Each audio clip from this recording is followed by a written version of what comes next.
യോഹന്നാൻ പൊയ്കയിൽ യോഹന്നാൻ.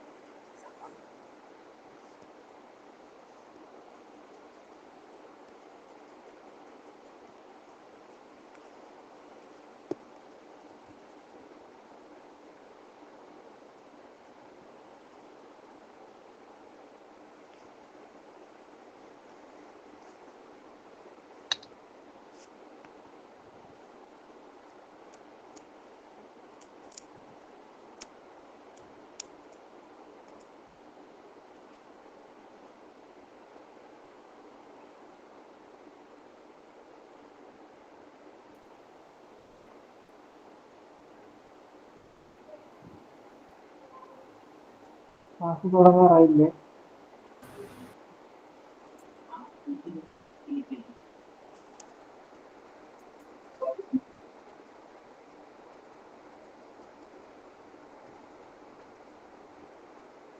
Okay, good afternoon all. Good afternoon, ma'am. Okay, നമ്മൾ ഇന്ന് PSCയുടെ കേരള നവോത്ഥാനത്തെ കുറിച്ചാണ് നമ്മൾ ഇന്ന് ഡിസ്കസ് ചെയ്യുന്നത്. കേരള നവോത്ഥാനത്തിലെ ഓരോ വ്യക്തികള് അല്ലെ, നവോത്ഥാനമായിട്ട് ബന്ധപ്പെട്ട ഓരോ വ്യക്തികളെ പറ്റിയാണ് നമ്മൾ ഇന്ന് പറയുന്നത്. അപ്പൊ നമ്മൾ ഇന്നിപ്പോ ഒരു 4 വ്യക്തികളെ പറ്റിയാണ് ഡിസ്കസ് ചെയ്യുന്നത്. ഓക്കെ, ക്ലിയർ ആണോ? സൗണ്ട് കേൾക്കാൻ പറ്റുന്നില്ല എല്ലാവർക്കും?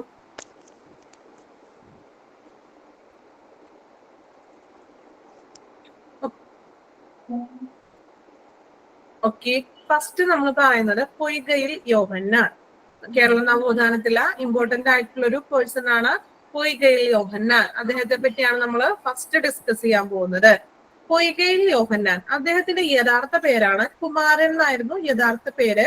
ജനിച്ചത് ജന്മസ്ഥലം ഇരവിപേരൂർ, അല്ലെ പത്തനംതിട്ട ജില്ലയിലെ ഇരവിപേരൂരാണ് ജന്മസ്ഥലം. ഇനി അദ്ദേഹത്തിന്റെ മാതാപിതാക്കളാണ് കണ്ടൻ, അച്ഛന്റെ പേര് കണ്ടൻ, പിന്നെ എന്താണ്, അമ്മയുടെ പേര് കുഞ്ഞോളേച്ചി, പിന്നെ അദ്ദേഹത്തിന്റെ ഭാര്യ ജാനമ്മ. ഇനി അദ്ദേഹത്തിന്റെ വിശേഷണങ്ങൾ, എങ്ങനെയൊക്കെയാണ് ഈ പൊയ്കയിൽ യോഹന്നാൻ അറിയപ്പെട്ടിരുന്നത് എന്നാണ് നമ്മൾ പറയാൻ പോകുന്നത് കേട്ടോ. കേരള നെപ്പോളിയൻ എന്നറിയപ്പെടുന്നു. പിന്നെന്താണ്, കുമാരഗുരുദേവൻ, പുലയൻ മത്തായി, ദ്രാവിഡ ദളിതൻ, ഉപദേശി, ബൈബിൾ കത്തിച്ച പരിഷ്കർത്താവ് എന്നൊക്കെ അറിയപ്പെടുന്നത് ആരാണ്? പൊയ്കയിൽ യോഹന്നാൻ. യഥാർത്ഥ പേരെന്തായിരുന്നു? കുമാരൻ. നിങ്ങൾക്ക് എക്സാമിന് പ്രതീക്ഷിക്കാം കുമാരൻ എന്ന പേരിൽ അറിയപ്പെടുന്ന കേരള നവോത്ഥാനത്തിലെ ഒരു വ്യക്തി ആരാണെന്ന് ഐഡന്റിഫൈ ചെയ്യാൻ വരും അല്ലെ. അപ്പൊ അതാരാണ്? പൊയ്കയിൽ യോഹന്നാൻ.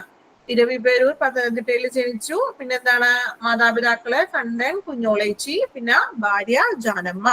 കേരള നെപ്പോളിയൻ എന്നറിയപ്പെടുന്നു. വെരി വെരി ഇമ്പോർട്ടന്റ് ആയിട്ടുള്ള ഒരു പോയിന്റ് ആണിട്ടത്. നമ്മൾക്ക് PSCയില് പ്രീവിയസ് ക്വസ്റ്റ്യനിൽ എപ്പോഴും നമ്മൾ കണ്ടിട്ടുള്ള ഒരു ക്വസ്റ്റ്യൻ ആണ് കേരള നെപ്പോളിയൻ എന്നറിയപ്പെടുന്ന വ്യക്തി ആരാണ്? പൊയ്കയിൽ യോഹന്നാൻ.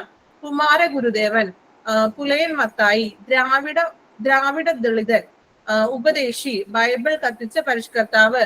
എപ്പോഴും നമുക്ക് PYQയിൽ കാണുന്നത് ഈ ബൈബിൾ കത്തിച്ച പരിഷ്കർത്താവ്, കേരള നെപ്പോളിയൻ എന്നറിയപ്പെടുന്ന വ്യക്തി. ഇത് രണ്ടും നമുക്ക് എപ്പോഴും എന്താണ് പ്രീവിയസ് ക്വസ്റ്റ്യൻസിൽ നമ്മൾ ചോദിച്ചിട്ടുള്ള ക്വസ്റ്റ്യൻസ് ആണ്. അതുകൊണ്ട് ഇമ്പോർട്ടന്റ് ആയിട്ടുള്ള പോയിന്റ് ആണ് കേരള നെപ്പോളിയൻ, എന്താണ്, ബൈബിൾ കത്തിച്ച പരിഷ്കർത്താവ് എന്ന പേരിലൊക്കെ അറിയപ്പെടുന്നത് ആരാണ്? പൊയ്കയിൽ യോഹന്നാൻ. ഓക്കെ, ഇനി വരുന്നത് ദളിതർക്ക് വേണ്ടി ആദ്യമായി ഇംഗ്ലീഷ് സ്കൂൾ സ്ഥാപിച്ചു. ദളിതർക്ക് വേണ്ടി ഇംഗ്ലീഷ് സ്കൂൾ സ്ഥാപിച്ച വ്യക്തിയാണ് ഈ പൊയ്കയിൽ യോഹന്നാൻ. ദളിതർക്ക് വേണ്ടി ആദ്യമായി സ്കൂൾ ആരംഭിച്ചത് അയ്യൻകാളി. കൺഫ്യൂഷൻ ആവുന്ന ക്വസ്റ്റ്യൻസ് ആണ് ഈ രണ്ടെണ്ണം കേട്ടോ. അതായത് ആദ്യമായിട്ട് സ്കൂൾ സ്ഥാപിച്ചത് ആരാണ്? അയ്യൻകാളി. ആദ്യമായി, ആ എന്നുള്ള ടേം തന്നെയല്ലേ അയ്യൻകാളി, മാറിപ്പോണ്ടിരിക്കാൻ ഒരു ചെറിയൊരു കോഡാണ് കേട്ടോ. ആദ്യമായി എന്ന് പറയുമ്പോൾ തന്നെ അയ്യൻകാളി. ഇംഗ്ലീഷ് സ്കൂൾ സ്ഥാപിച്ചത് ആരാണ്? പൊയ്കയിൽ യോഹന്നാൻ. മാറിപ്പോവരുത്, കൺഫ്യൂഷൻ വന്നതാണ് കേട്ടോ അല്ലെ. ആദ്യമായി സ്കൂൾ സ്ഥാപിച്ചത് അയ്യൻകാളി. ആദ്യമായി, ആ എന്നുള്ള ടേം തന്നെ അയ്യൻകാളി. ഇംഗ്ലീഷ് സ്കൂൾ സ്ഥാപിച്ചത് പൊയ്കയിൽ യോഹന്നാൻ. പിന്നെന്താണ് അതിന്റെ പ്രധാനത എന്ന് പറഞ്ഞിട്ടുണ്ടെങ്കിൽ കേരള നെപ്പോളിയൻ എന്നറിയപ്പെടുന്നു, കുമാരഗുരുദേവൻ, ബൈബിൾ കത്തിച്ച പരിഷ്കർത്താവ് അല്ലെ. ഇനി ഗാന്ധിജിയുടെ സ്വതന്ത്ര സമരത്തെ വിമോചന സമരം എന്ന് വിളിച്ച വ്യക്തി. വെരി വെരി ഇമ്പോർട്ടന്റ് ആയിട്ടുള്ള ഒരു ക്വസ്റ്റ്യൻ ആണ്. ഗാന്ധിജിയുടെ സമരത്തെ വിമോചന സമരം എന്ന് വിളിച്ച വ്യക്തി ആരാണ്? പൊയ്കയിൽ യോഹന്നാൻ. PYQ ക്വസ്റ്റ്യൻ ആണ് വിമോചന സമരം അല്ലെ. ഓക്കെ, ഇനി അദ്ദേഹത്തിന്റെ പ്രധാന ആശയങ്ങളാണ് കേട്ടോ. നമ്മൾക്ക് PSCയിൽ കോഡ്സ് ഇട്ടിട്ട് ചോദിക്കാറുണ്ട് അല്ലെ, ഈ പറഞ്ഞ ഈ കോഡ്സ് ആരുടേതാണ് അല്ലെ, അങ്ങനെ ചോദിക്കാറുണ്ട്. അപ്പോ ഈ പൊയ്കയിൽ യോഹന്നാനുമായിട്ട് ബന്ധപ്പെട്ട 2 കോഡ്സുകളാണ് നമ്മൾ പറയുന്നത്. ഒന്നാമത്തെ നോക്കി, ഭക്ഷണം കിട്ടുന്നില്ല, വേലയില്ല, കൂലിയാണെങ്കിൽ ഭക്ഷണം കിട്ടുന്നില്ല, വേലയില്ല, കൂലിയാണെങ്കിൽ പഠിപ്പതില്ല എന്നും കൂടിയാണ് ഇവിടെ ഒരു മിസ്റ്റേക്ക് വന്നിട്ടുണ്ട് കേട്ടോ. ഭക്ഷണം കിട്ടുന്നില്ല, വേലയില്ല തുടങ്ങുന്ന ഒരു കോട്ട് വരുന്നത് ആരുടെയാണ്? നമ്മളുടെ പൊയ്കയിൽ യോഹന്നാന്റെ ഒരു പ്രധാനപ്പെട്ട ഒരു കോട്സ് ആണ്. ഇനി അടുത്തത്, കാണുന്നില്ല ഒരക്ഷരവും.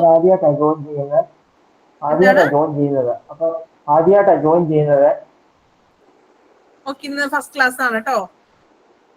അപ്പം നോട്ട്സ് എങ്ങനെ കിട്ടുന്നത്? എന്താണ് നോട്ടൊക്കെ എങ്ങനെ കിട്ടും?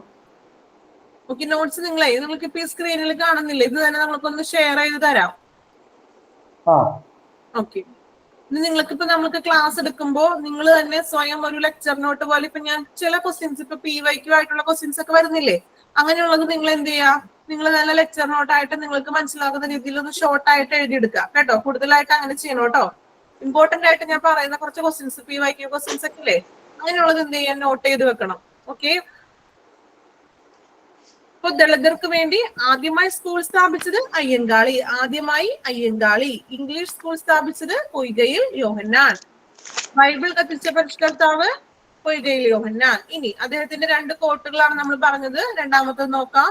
കാണുന്നില്ല ഒരക്ഷരവും ഒരിടത്തും എൻ വംശത്തെ പറ്റി, കാണുന്നുണ്ട് അനേകം വംശങ്ങൾ ചരിതം. ഇത് PYQ ക്വസ്റ്റ്യനിൽ വരുന്ന ഒരു ക്വസ്റ്റ്യൻ ആണ് കേട്ടോ. കാണുന്നില്ല ഒരക്ഷരവും ഒരിടത്തും എൻ വംശത്തെ പറ്റി, കാണുന്നുണ്ട് അനേകം വംശങ്ങൾ ചരിതം. അദ്ദേഹത്തിന്റെ ഒരു ഇമ്പോർട്ടന്റ് ആയിട്ടുള്ള ഒരു കോട്ടാണ് ഈ പറഞ്ഞത്.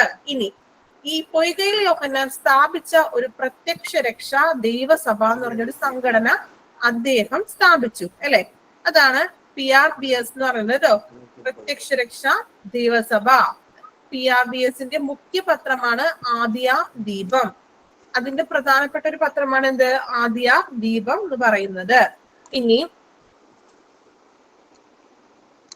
നെക്സ്റ്റ് നമ്മൾ പറയുന്നത് രത്നമണികൾ എന്നുള്ള കവിതയാണ്. അദ്ദേഹത്തിന്റെ വെരി വെരി ഇമ്പോർട്ടന്റ് ആയിട്ട് അദ്ദേഹം രചിച്ച ഒരു കവിത സംഹാരം എന്ന് പറയുന്നത് രത്നമണികൾ. ഓക്കെ, പൊയ്കയിൽ യോഹന്നാന്റെ നമ്മള് ഇത്രയുമാണ് പറയുന്നത് ഡീറ്റെയിൽ ആയിട്ട്. അപ്പൊ ഇതിനകത്ത് PYQ ക്വസ്റ്റ്യൻസിൽ നമ്മള്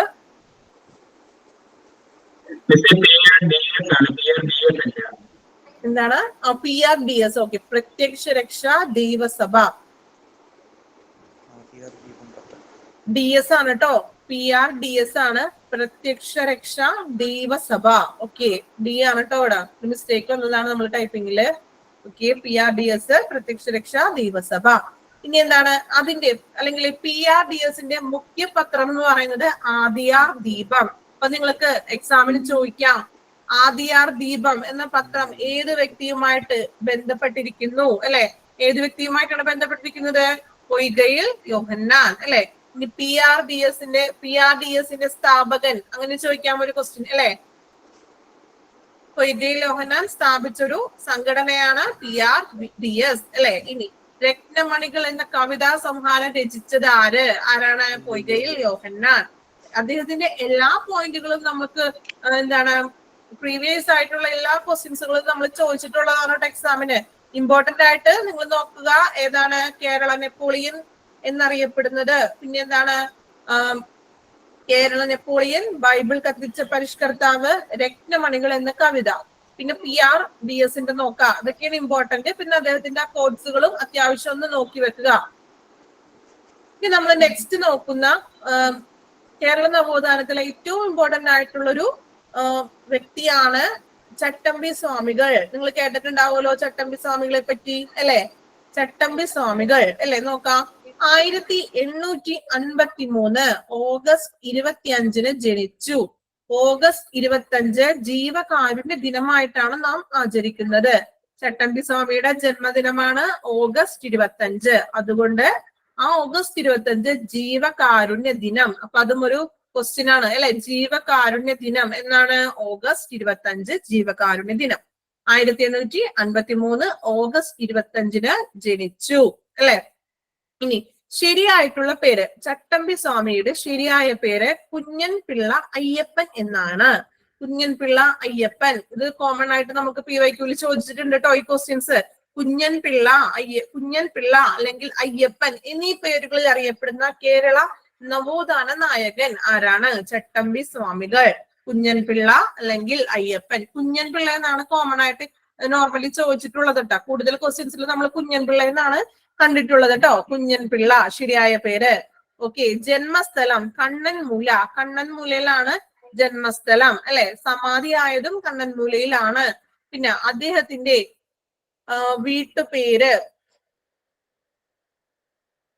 വീട്ടുപേര് ഉള്ളൂർ കോട്ടുവീട്. ഒക്കെ ഇവിടെ ഒരു മിസ്റ്റേക്ക് വന്നിട്ടുണ്ട് കേട്ടോ ചെറുതായിട്ട്. അതായത് ജന്മസ്ഥലം കണ്ണൻമൂല, സമാധിയായത് പന്മനയിലാണ് കേട്ടോ. അതൊന്നും മാറിപ്പോരുത്, നിങ്ങളൊന്ന് നോട്ട് ചെയ്ത് വെക്കാം കേട്ടോ. ഇങ്ങനെ എന്തെങ്കിലും മിസ്റ്റേക്കുകൾ വന്നിട്ടുണ്ടെങ്കിൽ അതൊന്നും നോട്ട് ചെയ്ത് വെക്കണം. ഓക്കെ. അപ്പോ ജനിച്ചത് ഓഗസ്റ്റ് 25 ജീവകാരുണ്യ ദിനമായിട്ടാണ് നമ്മൾ അന്ന് ആചരിക്കുന്നത്. ജന്മസ്ഥലം കണ്ണൻമൂല, പന്മനയിലാണ് സമാധിയായത്. ശരിയായിട്ടുള്ള പേരെന്താണ്? കുഞ്ഞൻപിള്ള അല്ലെങ്കിൽ അയ്യപ്പൻ എന്ന പേരാണ് ശരിയായിട്ടുള്ള പേര്. വീട്ടുപേര് ഉള്ളൂർ കോട്ടുവീട്. ഉള്ളൂർ കോട്ടുവീട് എന്നാണ് അദ്ദേഹത്തിന്റെ വീട്ടുപേര്. ഇനി മാതാപിതാക്കൾ ആരൊക്കെയായിരുന്നു അദ്ദേഹത്തിന്റെ മാതാപിതാക്കൾ? അച്ഛന്റെ പേര് വാസുദേവൻ ശർമ്മ, അമ്മ നങ്ങിയമ്മ പിള്ള. ഇത് രണ്ടുപേരാണ് മാതാപിതാക്കൾ. അദ്ദേഹത്തിന്റെ ആദ്യ ഗുരുനാഥൻ എന്ന് പറയുന്നത് പേട്ടയിൽ രാമനാശാൻ. ചട്ടമ്പി സ്വാമിയുടെ ഫസ്റ്റത്തെ ഗുരുനാഥനാണ് ആര്? പേട്ടയിൽ രാമനാശാൻ. ഇനി അദ്ദേഹത്തിന്റെ ആത്മീയ ഗുരു തൈക്കാട് അയ്യ. അദ്ദേഹത്തിന്റെ ആത്മീയ ഗുരുവാണ് തൈക്കാട് അയ്യ. മാറിപ്പോകരുതും, കൺഫ്യൂഷനായി വരുന്നതാണ്. ഫസ്റ്റ് ഗുരുനാഥൻ രാമനാശാൻ അല്ലെ. ആദ്യം ഗുരുനാഥൻ, ഫസ്റ്റ് ഗുരുനാഥൻ എന്ന് പറയുമ്പോൾ നമ്മൾ ആശാന്റെ അടുത്ത് പോയിട്ട് പഠിക്കുന്നു എന്നൊക്കെ പറയൂലേ, അങ്ങനെയൊക്കെ ഒന്ന് കണക്ട് ചെയ്തൊന്ന് പഠിച്ചു പോവാട്ടാ. ആദ്യ ഗുരുനാഥൻ രാമനാശാൻ, ആത്മീയ ഗുരുവാണ് തൈക്കാട് അയ്യ. ആത്മീയ ഗുരു, ആത്മീയ എന്ന് പറയുമ്പോ എന്താണ്? തൈക്കാട് അയ്യ. എന്നുള്ളൊരു ഇത് ഒന്ന് കണക്ട് ചെയ്ത് പഠിക്കാട്ടാ. ഇനി എന്താണ്? അദ്ദേഹത്തിന്റെ പ്രധാന ശിഷ്യനാണ് ബോധേശ്വരൻ. പ്രധാന ശിഷ്യനാണ് ബോധേശ്വരൻ. ചട്ടമ്പി സ്വാമിയുടെ ശിഷ്യൻ ബോധേശ്വരൻ. ഓക്കെ. ഇനി അദ്ദേഹം അറിയപ്പെടുന്നത് എന്തൊക്കെ പേരിലാണ് ഈ ചട്ടമ്പി സ്വാമികൾ അറിയപ്പെടുന്നത് നോക്കാം. വിശേഷണങ്ങൾ കേട്ടോ. വിദ്യാധിരാജൻ, സർവജ്ഞനായ സന്യാസി, ബാലഭട്ടാരകൻ, യോഗി വര്യ, കാഷായവും എന്നാണ് ഉദ്ദേശിച്ചത്. കാഷായവും കമണ്ഡലവും ഇല്ലാത്ത സന്യാസി, തിരണ്ടു ജാതി വ്യവസ്ഥ, ഗരുഡൻ തൂക്കം എന്നിവയുമായി ബന്ധപ്പെട്ടിരിക്കുന്നു. ചട്ടമ്പി സ്വാമികളിലെ പ്രധാനമായിട്ടും എപ്പോഴും PYQയിൽ ക്വസ്റ്റ്യൻ ചോദിച്ചിട്ടുള്ളത് എന്താണ്? കാഷായവും കമണ്ഡലവും ഇല്ലാത്ത സന്യാസി എന്നറിയപ്പെടുന്ന നവോത്ഥാന നായകൻ, സർവജ്ഞനായ സന്യാസി, ബാലഭട്ടാരകരൻ അല്ലെ. ഈ ഒരു ടേം നിങ്ങളൊന്ന് ഇമ്പോർട്ടന്റ് ആയിട്ടൊന്ന് പഠിച്ചു വെക്കാം. ബാലഭട്ടാരകൻ എന്നുള്ള ടേം എപ്പോഴും എക്സാമിന് ചോദിച്ചിട്ടുള്ളതാണ്. കാരണം നമ്മള് വിദ്യാധിരാജനും ഈ സർവജ്ഞനായ സന്യാസി അല്ലെങ്കിൽ കാഷായവും കമണ്ഡലവും ഇല്ലാത്തതൊക്കെ നമ്മൾ പഠിച്ചു വെച്ചിട്ടുണ്ടാവും. ചിലപ്പോ ഇൻ കേസ് നമ്മൾ വിട്ടുപോയിട്ടുള്ളത് ബാലഭട്ടാരകനായിരിക്കും അല്ലെ. അങ്ങനെയുള്ള ബാലഭട്ടാരകൻ എപ്പോഴും എടുത്ത് ചോദിക്കുന്ന ഒരു ക്വസ്റ്റ്യൻ ആണ് കേട്ടോ PSCയില്. അപ്പൊ അതൊന്ന് ഇമ്പോർട്ടന്റ് ആയിട്ട് നോക്കുക. എല്ലാ ടേമുകളും നോക്കണം. അദ്ദേഹത്തിന്റെ വിശേഷണങ്ങൾ ഏതൊക്കെയാണെന്ന് കേട്ടോ. വിദ്യാധിരാജൻ, സർവജ്ഞനായ സന്യാസി, ബാലഭട്ടാരകൻ, യോഗി വര്യ, കാഷായവും കമണ്ഡലവും ഇല്ലാത്ത സന്യാസി, പിന്നെന്താണ്? തിരണ്ടു ജാതി വ്യവസ്ഥ, ഗരുഡൻ തൂക്കം എന്നിവയുമായിട്ടൊക്കെ അദ്ദേഹം കണക്റ്റഡ് ആണ്. ഇനി അദ്ദേഹം പറഞ്ഞ വാക്കുകൾ എന്തൊക്കെയാണെന്ന് നോക്കാം കേട്ടാ. ജാതിഭൂതങ്ങളെ ക്ഷേത്രങ്ങളിൽ നിന്നും അടിച്ചോടിക്കുക, ഐത്തത്തെ അറബിക്കടലിൽ തള്ളുക എന്നും കൂടിയുണ്ട്. ഇനി ഇത് രണ്ടാമത്തെ മെയിൻ ആയിട്ട് ഈ ചട്ടമ്പി സ്വാമികൾ പറഞ്ഞ വാക്കുകള്. ജാതിഭൂതങ്ങളെ ക്ഷേത്രങ്ങളിൽ നിന്നും അടിച്ചോടിക്കുക. അതായത് ചട്ടമ്പി സ്വാമികൾ അന്നത്തെ ജാതി വ്യവസ്ഥയും കുറച്ച് കാര്യങ്ങൾ, ജാതി സമ്പ്രദായ ഐറ്റങ്ങളുമായിട്ട് ബന്ധപ്പെട്ട കുറച്ച് കേസുകളൊക്കെ ഉണ്ടായിരുന്നല്ലോ അന്നത്തെ കാലഘട്ടത്തില്. ആ കാലഘട്ടത്തിലൊക്കെ അദ്ദേഹം അതിനെതിരെയൊക്കെ ആയിട്ട് എതിർത്ത് പറഞ്ഞൊരു വ്യക്തിയാണ് അല്ലെ. അപ്പോ ജാതിഭൂതങ്ങളെ ക്ഷേത്രങ്ങളിൽ നിന്നും അടിച്ചോടിക്കുക, ഐത്തത്തെ അറബിക്കടലിൽ തള്ളുക, ഇതൊക്കെയാണ് അദ്ദേഹം മെയിൻ ആയിട്ട് പറഞ്ഞത്. ഒരു കണക്റ്റഡ് ആയിട്ടുള്ള ഒരു ഇതാണല്ലോ. ജാതിഭൂതങ്ങളെ ക്ഷേത്രത്തിലാണ് ഇങ്ങനെ ഐത്തം വരുന്നതും അവിടെ തന്നെ അല്ലെ. ജാതിയുമായിട്ട് സംബന്ധിച്ചതാണ് ഐത്തം. ജാതി, ഐത്തം, ഇത് രണ്ട് ടേമുകളും വരുന്നത് എവിടെയാണ്? ചട്ടമ്പി സ്വാമിയായിട്ട് കണക്ട് ചെയ്തിരിക്കുന്നതാണ്. ഇനി ഞാൻ ഒരു പച്ചയായ മനുഷ്യനെ കണ്ടു എന്ന് ചട്ടമ്പി സ്വാമിയെ കുറിച്ച് പറഞ്ഞത് ആരാണ്? വിവേകാനന്ദൻ. ഇത് എപ്പോഴും ക്വസ്റ്റ്യൻസ് ചോദിക്കാറുണ്ട്. ഞാൻ ഒരു പച്ചയായ മനുഷ്യനെ കണ്ടു എന്നൊരു കോട്സ് ഇട്ടിട്ടുണ്ടാവും. എന്നിട്ട് ക്വസ്റ്റ്യൻ എന്തായിരിക്കും? ഇങ്ങനെ ചട്ടമ്പിയെ കുറിച്ച് പറഞ്ഞ വ്യക്തി ആര്, അല്ലെ? അല്ലെങ്കിൽ ഓപ്പോസിറ്റ് ആയിട്ട് ചോദിക്കാം, അല്ലെ? വിവേകാനന്ദൻ ഞാൻ ഒരു പച്ചയായ മനുഷ്യനെ കണ്ടു എന്ന് ഏത് വ്യക്തിയെ കുറിച്ചാണ് പറഞ്ഞത്? അങ്ങനെയും ചോദിച്ചൂടെ? ഒരു ടേമിൽ നിന്ന് തന്നെ നമുക്ക് 2 ക്വസ്റ്റ്യൻസ് കിട്ടി.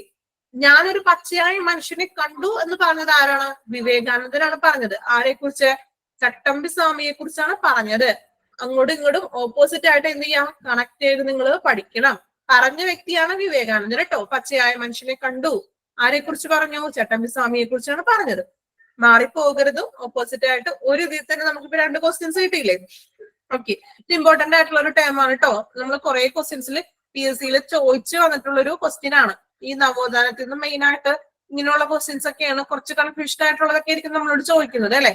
ഇനി ചട്ടമ്പി സ്വാമിയുടെ പ്രധാന കൃതികൾ. അദ്ദേഹം കുറെ കൃതികൾ എഴുതിയിട്ടുണ്ട്, ഒത്തിരി കൃതികളുണ്ട്. നമുക്ക് അത്യാവശ്യം ഇമ്പോർട്ടന്റ് ആയിട്ടുള്ള കുറച്ച് കൃതികളാണ് ഇപ്പൊ ഞാൻ എടുത്തിട്ടേക്കുന്നത് കേട്ടോ. ഇതിൽ കൂടുതലുണ്ട്. നമ്മൾക്ക് കോമൺ ആയിട്ട് ചോദിക്കാവുന്നത്, അല്ലെങ്കിൽ ഇതുവരെ PSC ചോദിച്ചു വന്നിട്ടുള്ള കൃതികളാണ് ഇവിടെ പറഞ്ഞിരിക്കുന്നത് കേട്ടോ. ആദ്യ ഭാഷ, ആദ്യ സമൂഹ ചരിത്രം, ക്രിസ്തുമത ചേതനം, ദ്രാവിഡ മഹാത്മ്യം, വേദസാരം, വേദാന്തകാര നിരൂപണം, പുനർജന്മ നിരൂപണം. ഈ നിരൂപണങ്ങളെല്ലാം വരുന്നത് ആരുടെയാണ്? ചട്ടമ്പി സ്വാമികളുടെ ആയിരിക്കും കേട്ടാ. അങ്ങനെയൊക്കെ ഒരു കോഡ് ഇട്ട് പഠിക്കാം കേട്ടാ. വേദാന്തികാര രൂപണം, പുനർജന്മ നിരൂപണം, പിന്നെ ആദ്യം വെച്ച് തുടങ്ങുന്ന 2 ഉണ്ടല്ലോ. ആദ്യ ഭാഷ, ആദ്യ സമൂഹ ചരിതം, അല്ലെ? ക്രിസ്തുമത ചേതനം, ദ്രാവിഡ മഹാത്മ്യം, വേദാന്ത സാരം, അല്ലെ? പിന്നെന്താണ്? നിരൂപണം, വേദാന്തികാര നിരൂപണം, പുനർജന്മ നിരൂപണം. നിരൂപണം വരുന്നതും ഈ ആദ്യം വെച്ച് തുടങ്ങുന്നത്. ആദ്യ ഭാഷ, ആദ്യ സമൂഹ ചരിത്രം. ഇത്രയും കൃതികളാണ് അദ്ദേഹത്തിന്റെ, ചട്ടമ്പി സ്വാമികളുടെ പ്രധാനമായിട്ട് വരുന്ന കൃതികൾ എന്ന് പറയുന്നത്. ഇത് ഇമ്പോർട്ടന്റ് ആണ്. ഇതിനകത്ത് ക്രിസ്തുമത ചേതനം മിക്കപ്പോഴും നമ്മൾ ചോദിച്ചു കണ്ടേക്കുന്ന ഒരു ക്വസ്റ്റ്യൻ ആണ് കേട്ടോ. ക്രിസ്തുമത ചേതനം. ഓക്കെ, പിന്നെ വേദാന്ത നിരൂപണത്തൊക്കെ ചോദിക്കാറുണ്ട്. എങ്കിൽ പോലും നമുക്ക് കുറച്ച് കൺഫ്യൂഷൻ ആക്കുന്ന ടൈപ്പ് ആയിരിക്കുമല്ലോ ചോദിക്കുന്നത് PSC കൂടുതലായിട്ടും. അപ്പൊ ഈ ക്രിസ്തുമത ചേതനം ഒന്ന് നോട്ട് ചെയ്ത് വെക്കാം, ഇമ്പോർട്ടന്റ് ആണ്. ചട്ടമ്പി സ്വാമിയുടെ പ്രധാന ഒരു കൃതിയാണ് ക്രിസ്തുമത ചേതനം. അതുപോലെ തന്നെ ഈ കോട്ട് നിങ്ങൾ വെരി വെരി ഇമ്പോർട്ടന്റ് ആണ്, നിങ്ങളൊന്ന് നോട്ട് ചെയ്ത് വെക്കാം. ഞാനൊരു പച്ചയായ മനുഷ്യനെ കണ്ടു എന്ന് പറഞ്ഞത് ചട്ടമ്പിയെ കുറിച്ച് പറഞ്ഞ വ്യക്തിയാണ് വിവേകാനന്ദൻ. ഓക്കെ, അപ്പൊ ഇത്രയും കാര്യങ്ങളാണ് നമ്മള് ചട്ടമ്പി സ്വാമികളെ കുറിച്ച് പറയുന്നത്. ഓക്കെ, നമുക്ക് ഇതിൽ കൂടുതൽ കൃതികൾ അദ്ദേഹത്തിന്റെ വരുന്നുണ്ട്. ഇത് അത്യാവശ്യം കുറച്ച് എളുപ്പമുള്ള അല്ലെങ്കിൽ ചോദിച്ചിട്ട് വരുന്ന കൃതികളൊക്കെ തന്നെയാണ് കേട്ടോ. ഈ പ്രാചീന മലയാളം, ഇപ്പൊ നമുക്കൊരു കമന്റ് വന്നായിരുന്നു, ചട്ടമ്പി സ്വാമിയുടെ തന്നെ ഒരു പ്രധാന ഇമ്പോർട്ടന്റ് ആയിട്ടുള്ള കൃതിയാണ് പ്രാചീന മലയാളം കേട്ടോ. അതും കൂടി ഒന്നും ഉൾപ്പെടുത്താം. നമ്മള് എല്ലാ അല്ലെങ്കിൽ കൂടുതലായിട്ടുള്ള കൃതികൾ എടുത്തിട്ടില്ല, അത്യാവശ്യം ഇമ്പോർട്ടന്റ് ആയിട്ടുള്ള കൃതികളാണ് നമ്മളോട് എടുത്തത്. പ്രാചീന മലയാളം കൂടി നിങ്ങൾ ഇൻക്ലൂഡ് ചെയ്യാം കേട്ടോ. ഇതിനകത്ത് ഇമ്പോർട്ടന്റ് ആണ് പ്രാചീന മലയാളം കൂടി. ഓക്കെ, നെക്സ്റ്റ് വരുന്നത് അയ്യൻകാളി. അയ്യൻകാളിനെ പറ്റി നമ്മൾ കേട്ടിട്ടുണ്ടല്ലോ. കോമൺ ആയിട്ട് കുറച്ച് കാര്യങ്ങളൊക്കെ അയ്യൻകാളിനെ പറ്റി നമുക്കറിയാം, അല്ലെ? അപ്പൊ അയ്യൻകാളിനെ പറ്റിയാണ് നമ്മൾ നെക്സ്റ്റ് പറയുന്നത്. ജനനം. എവിടെയാണ് അയ്യൻകാളിയുടെ ജനനം നോക്കാം. 1863 ഓഗസ്റ്റ് 28 ബെങ്ങാനൂറാണ് അദ്ദേഹം ജനിച്ചത്. ഈ ഡേറ്റുകളൊക്കെ ഒന്ന് ഓർത്തിരിക്കുക. കൺഫ്യൂഷൻ ആണ്, എങ്കിൽ പോലും ബൈഹാർട്ട് ചെയ്ത് പഠിക്കാൻ പറ്റുന്നവരാണെങ്കിലും ഒന്ന് ബൈഹാർട്ട് ചെയ്ത് ഡേറ്റുകൾ ഓർത്തിരിക്കാം. ഇനി അയ്യൻകാളിയുടെ അച്ഛന്റെ പേര് അയ്യൻ, അമ്മ മാല. തിരുവിതാംകൂറിലെ ആദ്യ കർഷക സമരം നയിച്ച വ്യക്തിയാണ് ആര്? അയ്യൻകാളി. തിരുവിതാംകൂറിലെ ആദ്യ കർഷക സമരം നയിച്ച വ്യക്തി അയ്യൻകാളി. വില്ലുവണ്ടി യാത്ര, അയ്യൻകാളിയുമായി ബന്ധപ്പെട്ട കാര്യങ്ങളാണ് ഇനി നമ്മൾ പറയുന്നത്. വില്ലുവണ്ടി യാത്ര എന്നാണ്? 1893, 1893. എപ്പോഴും PSC ചോദിക്കാവുന്ന ക്വസ്റ്റ്യൻ ആണ് ഈ വില്ലുവണ്ടി യാത്ര. ചിലപ്പോ അതിന്റെ ഇയർ ആയിരിക്കാൻ ചോദിക്കുന്നത്, അല്ലെങ്കിൽ വില്ലുവണ്ടി യാത്ര ആരുമായിട്ട് റിലേറ്റഡ് ആയിട്ട് വരുന്നതാണ്. വില്ലുവണ്ടി യാത്ര അയ്യൻകാളി. കല്ലുമാല സമരം. കല്ലുമാല സമരം എന്താണ്? 1950. ഒരു കോഡുള്ള ഒരു എളുപ്പമുള്ളൊരു ഇയർ അല്ലേ അത്? 1915. കല്ലുമാല 1915. വില്ലുവണ്ടി യാത്ര അല്ലെങ്കിൽ വില്ലുവണ്ടി സമരം, വില്ലുവണ്ടി യാത്ര 1893. വില്ലുവണ്ടിയും കല്ലുമാലയൊക്കെ ആരുമായിട്ട് ബന്ധപ്പെട്ടിരിക്കുന്നു? അയ്യൻകാളി. ഇനി നെക്സ്റ്റ് സാധുജന പരിപാലന സംഘം. സാധുജന പരിപാലന സംഘം. അദ്ദേഹം നിർമ്മിച്ച ഒരു സംഘടനയാണ് സാധുജന പരിപാലന സംഘം. എന്നാണത്? 1907. ഇമ്പോർട്ടന്റ് ആയിട്ടുള്ള ഇയർ ആണ് കേട്ടോ. പ്രീവിയസ് ക്വസ്റ്റ്യൻ നമ്മൾ ചോദിച്ചിട്ടുള്ളതാണ്. സാധുജന പരിപാലന സംഘം 1907, കല്ലുമാല 1915, വില്ലുവണ്ടി എന്നാണ് 1893. ഓക്കെ, ഇനി സാധുജന പരിപാലന സംഘത്തിന്റെ മുഖപത്രം എന്ന് പറയുന്നത് സാധുജന പരിപാലിനി. അതും ഒരു ലക്കി നമ്പർ ആണ് അല്ലെ. 1913 സാധുജന പരിപാലിനി, അതാണ് ആ സാധുജന പരിപാലന സംഘത്തിന്റെ മുഖപത്രം എന്ന് പറയുന്നത് 1913. ഇനി സാധുജന പരിപാലന സംഘം എന്നാണ് 1907 പത്രം സംഘം ഇറങ്ങിയത്. സംഘത്തിന് ശേഷമാണല്ലോ മുഖപത്രം വരുന്നത്. അപ്പൊ അത് കഴിഞ്ഞിട്ടുള്ള ഒരു ഡേറ്റ് ആണെന്ന് ഓർത്തിരിക്കാം. 1913 സാധുജന പരിപാലിനി മുഖപത്രം വന്നത്. ഇനി കല്ലുമാല 1915. കല്ലുമാലയും സാധുജന പരിപാലിനി ഒരു ലക്കി നമ്പർ പോലെ ഒന്ന് ഓർത്തിരിക്കാം കേട്ടോ. കല്ലുമാല എന്ന് പറഞ്ഞാല് 15 അല്ലെ. 1915. സാധുജന പരിപാലന സംഘം വന്നത് 1907. മുഖപത്രം വന്നത് 1913. ഓക്കെ, ഇയറുകൾ ഒന്നും കൂടി ഞാൻ റിപ്പീറ്റ് ചെയ്തു എന്നുള്ളൂ. ഇത്രയും വില്ലുവണ്ടി യാത്ര, കല്ലുമാല, സാധുജന പരിപാലന സംഘം, പിന്നെ അവരുടെ പത്രം. ഓക്കെ, ഇത്രയും ക്ലിയർ ആയല്ലോ. നെക്സ്റ്റ് വരുന്നത് അദ്ദേഹം അറിയപ്പെട്ടിരിക്കുന്നത് ഏതൊക്കെ പേരിലാണ്? വിശേഷണങ്ങളാണ് പറയുന്നത്. അയ്യങ്കാളിയുടെ വിശേഷണങ്ങൾ നോക്കാം. പുലയരാജ അല്ലെ. പുലയരാജ എന്നറിയപ്പെടുന്നത് ആരാണ്? അയ്യങ്കാളി. ഇങ്ങനെ പുലയരാജ എന്ന് അദ്ദേഹത്തെ വിശേഷിപ്പിച്ച വ്യക്തിയാണ് ഗാന്ധിജി അല്ലെ. അപ്പൊ നമുക്ക് ഇവിടെ നിന്ന് തന്നെ 2 ക്വസ്റ്റ്യൻ കിട്ടി അല്ലെ. പുലയരാജ എന്ന് വിശേഷണമുള്ള വ്യക്തി ആരാണ്? അയ്യങ്കാളി. ഇനി പുലയരാജ എന്ന് അയ്യങ്കാളിയെ വിശേഷിപ്പിച്ച വ്യക്തി ആരാണ്? ഗാന്ധിജി. അപ്പൊ നമ്മൾക്ക് 2 ക്വസ്റ്റ്യൻസ് ആണ് അവിടെ കിട്ടിയത് അല്ലെ. പുലയരാജ എന്നറിയപ്പെടുന്നത് ആരാണ്? അയ്യങ്കാളി അല്ലെ. ഇനി പുലയരാജ എന്ന് അദ്ദേഹത്തെ വിശേഷിപ്പിച്ചത് ഗാന്ധിജി. ഓക്കെ, ഇന്ത്യയുടെ മഹാനായ പുത്രൻ എന്നുള്ളൊരു ഇത് വിട്ടുപോയിട്ടുണ്ട് കേട്ടോ. കുറച്ച് മിസ്റ്റേക്ക് വന്നിട്ടുണ്ട്, നമുക്ക് നെക്സ്റ്റ് അത് തിരുത്താട്ടോ. ഇന്ത്യയുടെ മഹാനായ പുത്രൻ എന്ന് വിശേഷിപ്പിച്ചത് ഇന്ദിരാഗാന്ധി അല്ലെ. ഇന്ദിരാഗാന്ധിയാണ് ഇന്ത്യയുടെ മഹാനായ പുത്രൻ എന്ന് ആരെ വിശേഷിപ്പിച്ചത്? അയ്യങ്കാളിയെ വിശേഷിപ്പിച്ചു. ഇനി ആളിക്കത്തിയ തീപ്പൊരി എന്ന പേരിലും കൂടി ആരറിയപ്പെടുന്നു? അയ്യങ്കാളി അറിയപ്പെടുന്നു അല്ലെ. ഇനി ഇത്രയുമാണ് വിശേഷണങ്ങൾ. പുലയരാജ എന്ന് വിശേഷിപ്പിച്ചത് ആരാണ്? ഗാന്ധിജി. ഇന്ത്യയുടെ മഹാനായ പുത്രൻ എന്ന് വിശേഷിപ്പിച്ചത് ഇന്ദിരാഗാന്ധി.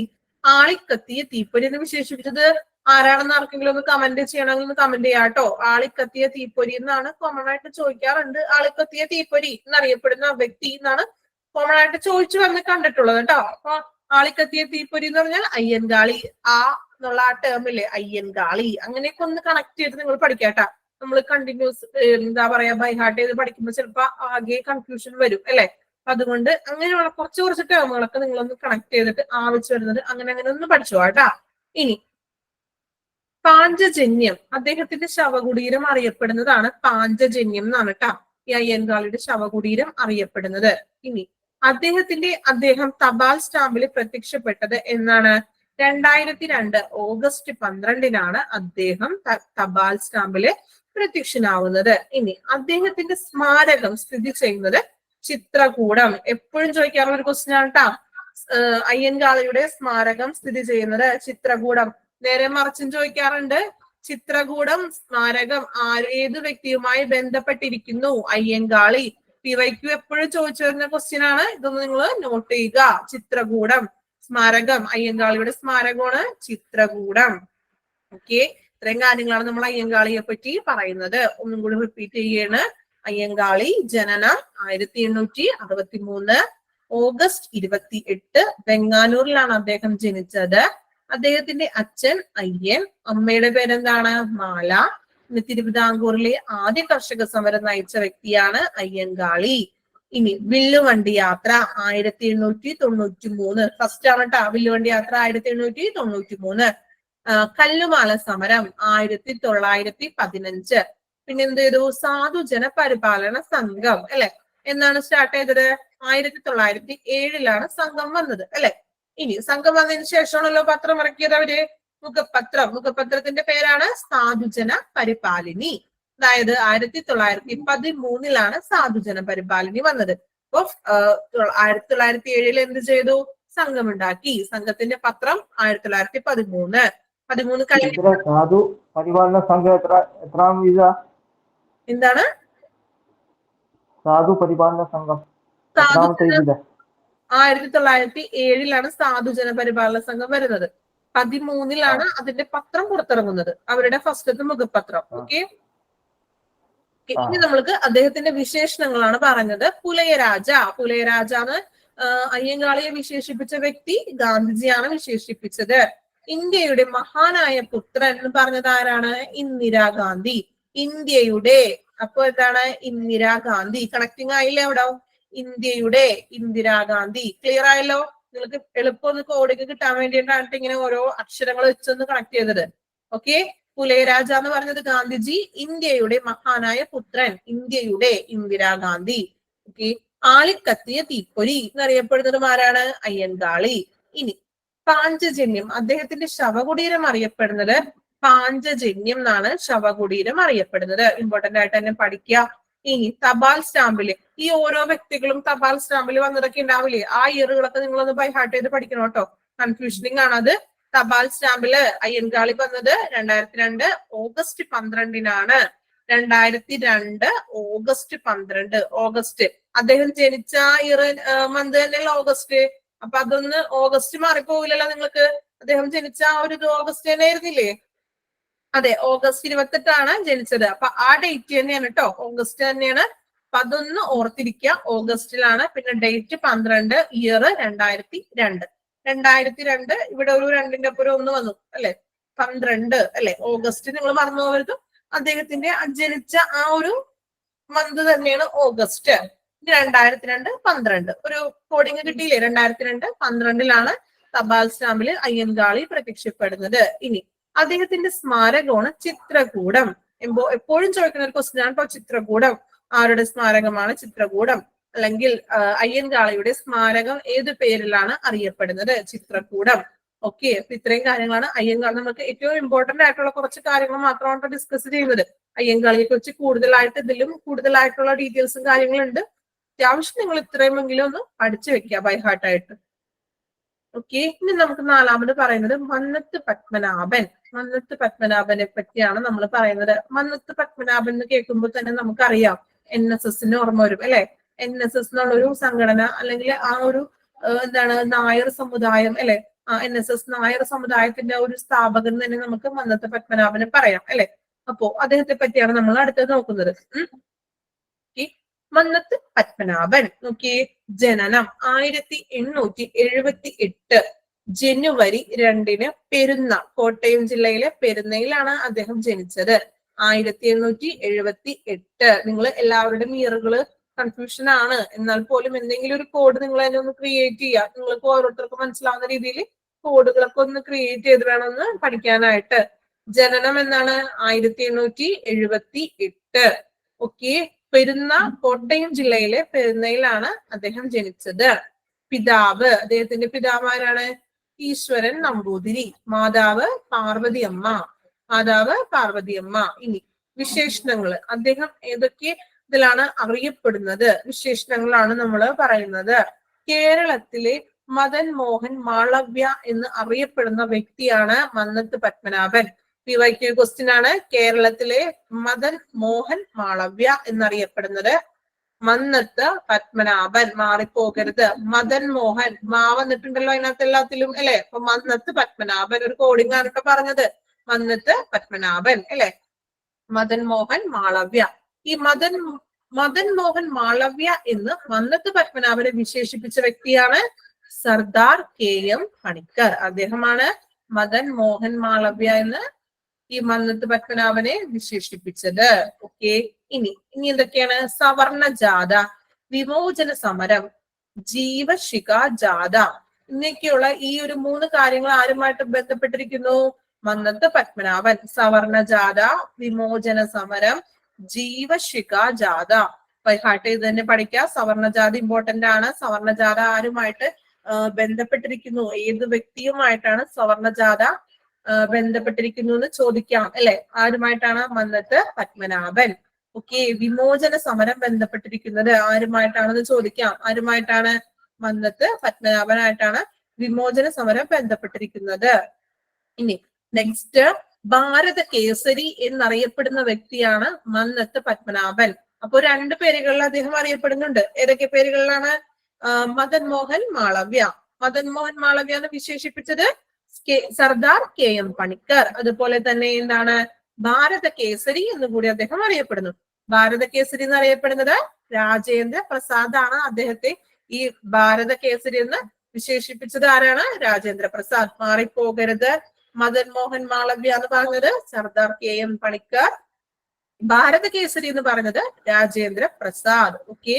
ഇനി വിമോചന സമരവുമായിട്ട് ബന്ധപ്പെട്ടിരിക്കുന്നു. പിന്നെന്താണ് പറഞ്ഞത്? സവർണ ജാഥ, ജീവശിഖ ജാഥ, ഇതുമായിട്ടൊക്കെ അദ്ദേഹം ബന്ധപ്പെട്ടിരിക്കുന്നു. NSS നായർ സർവീസ് സൊസൈറ്റിയുടെ സ്ഥാപകൻ. നമ്മൾ പറഞ്ഞു നായർ സമുദായത്തിന്റെ ആ ഒരു സ്ഥാപകനാണ് അദ്ദേഹം. NSS നായർ സൊസൈറ്റിയുടെ സ്ഥാപകൻ. എന്നാണ് NSS ഫോം ചെയ്തത്? 1950 അല്ലെ? 1915 NSS ഫോം ചെയ്തത്. ഇനി മുതുകുളം പ്രസംഗം ആരുമായിട്ട് ബന്ധപ്പെട്ടിരിക്കുന്നു? മുതുകുളം പ്രസംഗം നമ്മളുടെ മന്നത്ത് പത്മനാഭനായിട്ട് റിലേറ്റഡ് ആണ്. മുതുകുളം പ്രസംഗം പ്രയറായിട്ട് ഇടയ്ക്ക് ചോദിച്ചിട്ടുള്ള ക്വസ്റ്റ്യൻ ആണ്. മുതുകുളം പ്രസംഗം ആരുമായിട്ട് ബന്ധപ്പെട്ടിരിക്കുന്നു എന്നുള്ളത്. മുതുകുളം പ്രസംഗം 1947 അതിന്റെ ഇയർ. ആരുമായിട്ടാണ് ബന്ധപ്പെട്ടിരിക്കുന്നത്? മന്നത്ത് പത്മനാഭൻ. അപ്പൊ ഈ 4 വ്യക്തികളെ പറ്റിയാണ് നമ്മൾ ഇന്ന് ഡിസ്കസ് ചെയ്തത്. ഓക്കെ. ഇനി നമുക്ക് കേരള നവോത്ഥാനത്തിലെ കുറച്ച് വ്യക്തികൾ കൂടി ഉണ്ട്. ശ്രീനാരായണ ഗുരു ഉണ്ട്.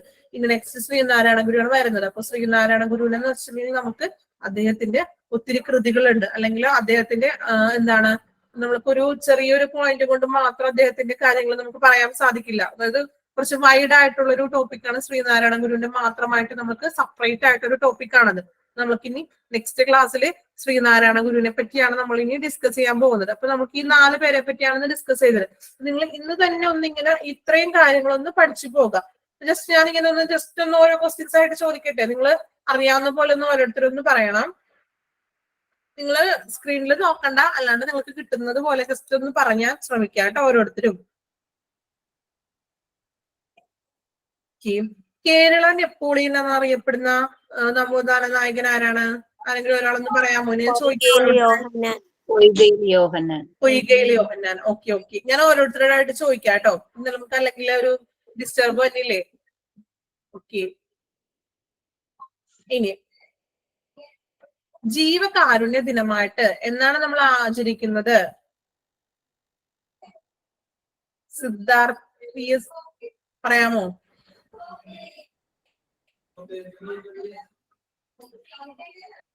ജീവകാരുണ്യ ദിനം ആരെങ്കിലും പറഞ്ഞോ?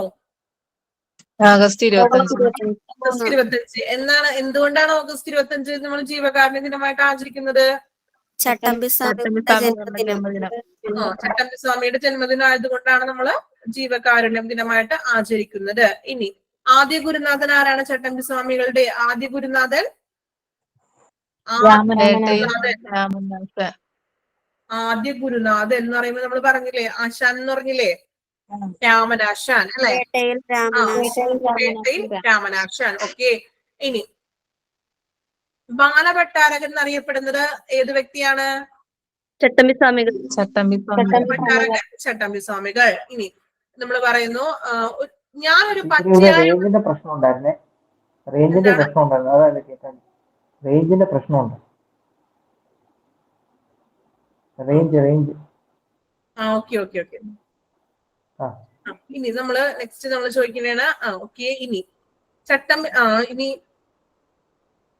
ചട്ടമ്പി സ്വാമിയുടെ ഏതെങ്കിലും ഒരു കൃതികൾ എന്ന് പറഞ്ഞ ഓരോരുത്തരായിട്ട്. പ്രാചീന മലയാളം. പ്രാചീന മലയാളം ഇമ്പോർട്ടന്റ് ആയിട്ടുള്ള ഒരു കൃതിയാണ്. പിന്നെ ഏതൊക്കെയാണ് കൃതികൾ അദ്ദേഹത്തിന്റെ? ആദ്യ ഭാഷ, അതുമായിട്ട് ക്രിസ്തുമതഛേദനം, ആദ്യ ഭാഷയായിട്ട് നിരൂപണം. ഒരു നിരൂപണം കൂടി ഉണ്ടല്ലോ, വേദാധികാര നിരൂപണം, ഞാൻ പറഞ്ഞില്ലേ നിരൂപണങ്ങൾ എന്നും പറഞ്ഞുകൊണ്ട് വരുന്നത് എല്ലാം ആരുടെയാണ്? ചട്ടമ്പി സ്വാമികളുടെ ആയിരിക്കും കേട്ടോ. നിരൂപണം, ലാസ്റ്റ് നിരൂപണത്തില്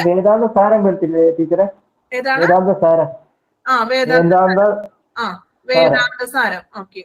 നിരൂപണം എന്ന് ലാസ്റ്റ് വരുന്ന ടേമുകളൊക്കെ നമ്മൾക്ക് ചട്ടമ്പി സ്വാമികളുടെ കൃതികളാണ് കേട്ടോ. അതൊക്കെ ഒരു കോഡിംഗ് ആയിട്ട് തന്നെ നിങ്ങളൊന്നും പഠിച്ചു പോവാട്ടോ. ഇനി പ്രാചീന മലയാളം വരത്തില്ല. പ്രാചീന മലയാളം. പ്രാചീന മലയാളം പ്രാചീന മലയാളം. കുറച്ച് കാര്യങ്ങൾ മാത്രമേ ഞാൻ ചെയ്തിട്ടുണ്ടായിരുന്നുള്ളൂ. പ്രാചീന മലയാളം കൂടി നിങ്ങൾ ഉൾപ്പെടുത്തിക്കോ, ഇതിനകത്ത് ഇൻക്ലൂഡഡ് ചെയ്യാട്ടോ. അദ്ദേഹത്തിന്റെ കൃതികളാണ്. ഇനി അയ്യൻകാളിയുടെ നമ്മൾ പറയണമെങ്കിൽ ഓക്കെ. ഇനി ആളിക്കത്തിയ തീപ്പൊരി എന്ന പേരിൽ അറിയപ്പെടുന്ന വ്യക്തി ആരാണ്? അയ്യങ്കാളി. അല്ലേ? അദ്ദേഹത്തിന്റെ സ്മാരകം എവിടെയാണ് സ്ഥിതി ചെയ്യുന്നത്? സ്മാരകം ചിത്രകൂടം. ഓക്കെ. നിങ്ങള് സ്മാരകവും ശവകുടീരവും മാറിപ്പോവരുത് കേട്ടോ. അതൊക്കെയാണ് നമുക്ക് കൺഫ്യൂസിംഗ് ആയിട്ട് വരുന്ന കാര്യങ്ങൾ എന്ന് പറയുന്നത് കേട്ടോ. ശവകുടീരം എവിടെയാണ്? കേട്ടോ. സ്മാരകമാണ് ചിത്രകൂടം. അത് രണ്ടും മാറിപ്പോകരുത്. അതൊക്കെ ഇമ്പോർട്ടന്റ് ആയിട്ടൊന്ന് ഓർത്തിരുന്ന് പഠിക്കണം. ഇനി തപാൽ സ്റ്റാമ്പിൽ അദ്ദേഹം പ്രത്യക്ഷപ്പെട്ടത് എന്താണ്? 2012 അദ്ദേഹത്തിന്റെ ആ ജനിച്ച ഡേറ്റ് തന്നെ, അത് ആ മന്ത് നിങ്ങൾ കിട്ടാൻ വേണ്ടിയിട്ടാണ് ഞാൻ അങ്ങനെ ഒന്ന് കോഡിങ് ഇട്ടത് കേട്ടാ. ഇപ്പൊ നിങ്ങൾക്ക് ഇപ്പൊ ഒരു എന്താണ് ഓപ്ഷനിൽ ചിലപ്പോ എന്തൊക്കെ വരാം. ഇപ്പൊ ചിലപ്പോ 2002 സെയിം ഡേറ്റുകളും ഇയറൊക്കെ സെയിം ഇടാം. ചിലപ്പോ മന്ത് മാത്രം മാറ്റിത്തരാം. അപ്പോഴും നമുക്ക് കൺഫ്യൂസിങ് വരാം അല്ലെ. അപ്പൊ അതിനു വേണ്ടിയാണ് അദ്ദേഹത്തിന്റെ ജനിച്ചത് ഓഗസ്റ്റ് 28 അല്ലെ, ജനനത്തിന്റെ മന്ത് ഓഗസ്റ്റ് തന്നെയാണ്. ആ സെയിം മന്ത് തന്നെയാണ് തപാൽ സ്റ്റാമ്പില് വന്നത്. അങ്ങനെയൊക്കെ ഒന്ന് കണക്ട് ചെയ്തിട്ടൊക്കെ ഒന്ന് പഠിക്കാം കേട്ടോ. തപാൽ സ്റ്റാമ്പിൽ വന്നത് 2002 ഓഗസ്റ്റ് 12. ഓക്കെ. ഇനി നമ്മള് ഇനി അതിനകത്ത് പ്രധാനമായിട്ട് വരുന്നത് ഏതൊക്കെയാണ് അദ്ദേഹത്തിന്റെ? വില്ലുവണ്ടി യാത്ര എന്നാണ് ഇയർ. വില്ലുവണ്ടി യാത്ര 1893. ഇനി സാധുജന പരിപാലന സംഘം വന്നത് 1907. സാധു സംഘം വന്നതിന് ശേഷമാണല്ലോ മുഖപത്രം ഇറങ്ങിയത്. മുഖപത്രത്തിന്റെ പേരെന്തായിരുന്നു? പരിപാലിനി. ഓക്കെ. ഏത് ഇയറിലാണ് സാധുജന പരിപാലിനി വന്നത്? 1913. ഓക്കെ. ഇനി പുലയ രാജ എന്ന് അദ്ദേഹത്തെ വിശേഷിപ്പിച്ചത് ആരാണ്? ഗാന്ധിജി. ഇനി ഇന്ത്യയുടെ മഹാനായ പുത്രൻ, ഇന്ത്യയുടെ എന്ന് പറയുമ്പോ നമ്മൾ കോഡ് അത് നിങ്ങൾ ഇനി ഒരിക്കലും മറക്കില്ലല്ലോ. ഇന്ത്യയുടെ മഹാനായ പുത്രൻ ആരാണ്? ഇന്ദിരാഗാന്ധിയാണ് പറഞ്ഞത്. ഇന്ത്യയുടെ ഇന്ദിരാഗാന്ധി. ഓക്കെ. ഇനി അത് ഒരിക്കലും മറക്കാൻ പാടില്ല കേട്ടോ. അങ്ങനെയാണ് കോഡ് നമ്മൾ ഇടുന്നത്. ഓക്കെ. ആളിക്കത്തിയ തീപ്പൊരി എന്നറിയപ്പെടുന്നതും അയ്യങ്കാൾ അല്ലെ. പിന്നെ ചിത്രകൂടം ഇമ്പോർട്ടന്റ് ആണ് കേട്ടോ, മാറിപ്പോവരുത്. സ്മാരകമാണ് ചിത്രകൂടം. ശവകുടീരമാണ് പാഞ്ചജന്യം എന്നറിയപ്പെടുന്നത്. പിന്നെ തപാൽ സ്റ്റാമ്പിന്റെ മന്ത് ഓഗസ്റ്റ് ആണ്. 2002 12. ആ ഒരു ഡേറ്റുകൾ എപ്പോഴും കൺഫ്യൂസിങ് ആവാണ്ട് ഓർത്തിരിക്കുക. ഓഗസ്റ്റ് ആണ് 2002, ഇപ്പുറം 12, ഒരു ഒന്നുകൂടി ചേർത്തു 12. ഓക്കെ. അത്രയാണ് നമ്മൾ പറഞ്ഞത് അല്ലെ. ഇനി മന്നത്ത് പത്മനാഭന്റെ നമ്മൾ നോക്കി. ഇവിടെ നമ്മള് 1878 ജനനം അല്ലെ. പിതാവ് അല്ലെ മാതാ ഈശ്വരൻ നമ്പൂതിരി, അമ്മ പാർവതി അമ്മ. പിന്നെന്താണ്? കേരളത്തിലെ മദൻ മോഹൻ മാളവ്യ എന്നറിയപ്പെടുന്ന വ്യക്തി ആരാണ്? മദൻ മോഹൻ മാളവ്യ എന്ന് അദ്ദേഹത്തെ വിശേഷിപ്പിച്ചത് ആരാണ്? ഏത് വ്യക്തിയാണ്? അല്ലെ. ഇനി സവർണ ജാഥ നയിച്ച വ്യക്തി മന്നത്ത് പത്മനാഭൻ. ഇനി വിമോചന സമരം, ജീവശിഖ ജാഥ ഇതെല്ലാം നയിച്ചത് ആരാണ്? മന്നത്ത് പത്മനാഭൻ. ഭാരത കേസരി എന്നറിയപ്പെടുന്ന വ്യക്തി ആരാണ്? മന്നത്ത് പത്മനാഭൻ. ഇനി NSS നായർ സർവീസ് സൊസൈറ്റി സ്ഥാപിച്ചത് മന്നത്ത് പത്മനാഭൻ അല്ലെ. ഇനി എന്നാണത്? 1915 സ്ഥാപിച്ചത്. പിന്നെ മുതുകുളം പ്രസംഗം ആരുമായിട്ട് കണക്റ്റഡ് ആണ്? മുതുകുളം പ്രസംഗം പത്മനാഭൻ. ഏത് ഇയറിലാണ്? 1947 മുതുകുളം പ്രസംഗം വരുന്നത്. ഓക്കെ. നിങ്ങൾക്ക് ഇത്രയും ക്ലിയർ ആയെന്ന് വിശ്വസിക്കുന്നു. നമ്മൾ 4 പേരുടെയാണ് ഇന്ന് നമ്മള് കേരള നവോത്ഥാനം നോക്കുന്നത്. നെക്സ്റ്റിന് നമുക്ക് ശ്രീനാരായണ ഗുരുവിന്റെ വരുന്നുണ്ട് എടുക്കാനായിട്ട് കേട്ടോ. ഓക്കെ. അപ്പൊ ഇത്രയും നിങ്ങളൊന്ന് ബൈഹാർട്ട് ചെയ്ത് പഠിക്കുക. നമ്മൾ PYQ ക്വസ്റ്റ്യൻ ആയിട്ട് ഞാൻ പറഞ്ഞതൊക്കെ നിങ്ങൾ നോട്ട് ചെയ്തിട്ടുണ്ടാവണം കേട്ടോ. എല്ലാവരും ലെക്ചർ നോട്ട്സിൽ ചിലപ്പോ അറിയാവുന്നവരുണ്ടാകാം അല്ലെ. അപ്പൊ അറിയുന്നവരാണെങ്കിൽ പോലും എന്ത് ചെയ്യുക? ഇമ്പോർട്ടന്റ് ആയിട്ടുള്ള കാര്യങ്ങളൊന്ന് നോട്ട് ചെയ്ത് വെക്കുക.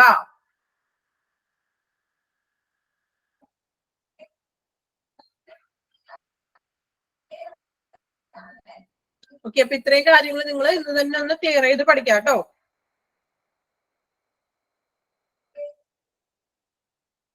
പിന്നെ നമുക്ക് ഇതിൽ തന്നെ ജനറൽ ആയിട്ട് വരുന്ന കുറച്ച് ജനറൽ ക്വസ്റ്റ്യൻസുകൾ വരും.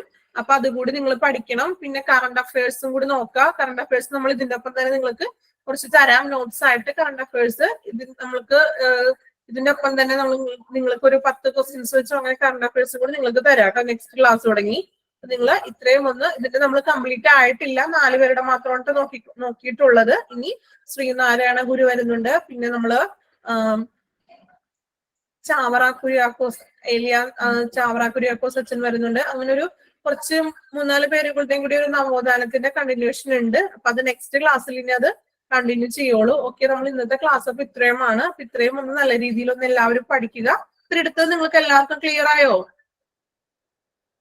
ക്ലിയർ ആയി. ഓക്കെ, ഇന്ന് തന്നെ പഠിച്ചു പോകാം. നമ്മൾ കുറച്ച് കോഡൊക്കെ ചിലതിലൊക്കെ പറഞ്ഞിട്ടുണ്ട് അല്ലെ, അതൊക്കെ വെച്ചിട്ട് നിങ്ങൾക്കൊന്ന് മനസ്സിലാവാം. എന്തെങ്കിലും മനസ്സിലാവാത്തുണ്ടെങ്കിൽ അല്ലെങ്കിൽ എന്തെങ്കിലും മിസ്റ്റേക്കുകളൊക്കെ കുറച്ച് ഉണ്ടായിരുന്നു, നമുക്ക് ക്ലിയർ ചെയ്യാം കേട്ടോ. ഇതിന്റെ നോട്ട്സ് നിങ്ങൾക്ക് ഷെയർ ചെയ്ത് തരാം. ഓക്കെ, അപ്പൊ ഇത്രയുമാണ് നമ്മൾ എടുക്കുന്നത്. എല്ലാവർക്കും മനസ്സിലാകാൻ വിശ്വസിക്കുന്നു നമ്മളുടെ ഇന്നത്തെ ക്ലാസ്. ഓക്കെ, ഇനി എന്തെങ്കിലും ഡൗട്ട്സ് ഉണ്ടെങ്കിൽ നെക്സ്റ്റ് ക്ലാസ്സിൽ ക്ലിയർ ചെയ്ത് തരാം കേട്ടോ.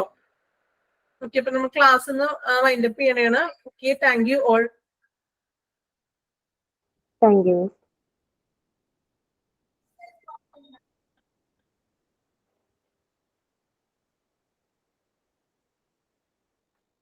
Thank you.